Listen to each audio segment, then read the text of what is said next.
चलिए दिन की शुरुआत में रुक करेंगे आज की पहली खबर की ओर। ट्रंप की ईरान को बड़ी चेतावनी। जी हां, डोनाल्ड ट्रंप ने ईरान को बहुत बड़ी चेतावनी दे दी है। आइए आपको पूरी जानकारी साझा करते हैं इसके ऊपर में।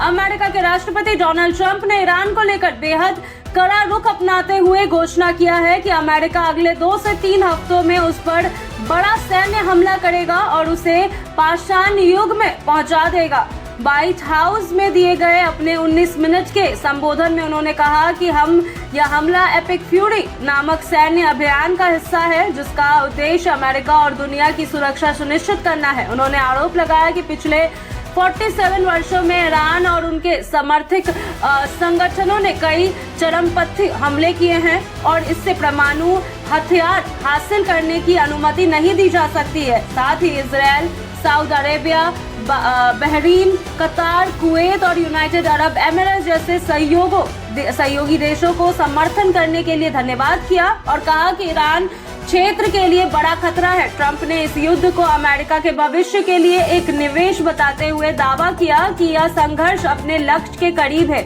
और अभी तक केवल 32 दिनों से चल रहा है। हालांकि उनके बयान के तुरंत बाद वैश्विक बाजार में उथल पुथल देखने को मिला।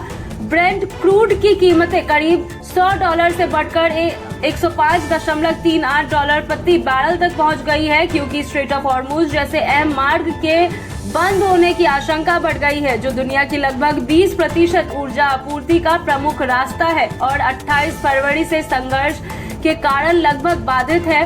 वहीं एशियाई शेयर बाजार में भी गिरावट आई, जहां जापान का निकाई 1.5%, दक्षिण कोरिया का कोस्पी 2.6% और हांगकांग का हैंग सेंग 1% तक गिर गया, क्योंकि निवेशकों का युद्ध के अंत को लेकर कोई स्पष्ट संकेत नहीं मिल रहा है। खासकर एशियाई देश जैसे भारत, जापान और दक्षिण कोरिया इस तनाव से ज्यादा प्रभावित हो सकते हैं, क्योंकि वे मध्य पूर्व में ऊर्जा आयात पर निर्भर है। इसी बीच एशियाई विशेषज्ञों ने ट्रंप की रणनीति पर सवाल उठाए हैं। पूर्व विदेश मंत्री एंटोनी ब्लिंकन ने की पूर्व सलाहकार मोलिसा टूफेनियम ने कहा कि इस भाषण से कोई स्पष्ट योजना सामने नहीं आई है, जबकि नाटो से अमेरिका के पूर्व राजदूत आइवो डाल्डर ने भी पूछा कि यदि ईरान की सैन्य क्षमता नष्ट हो चुकी है तो फिर कार्रवाई क्यों जारी है। कुल मिलाकर ट्रंप के इस बयान ने अमेरिका ईरान तनाव को और बढ़ा दिया है और वैश्विक रणनीति और राजनीति, तेल बाजार तथा शेयर बाजार पर इसका सीधा असर देखने को मिल रहा है।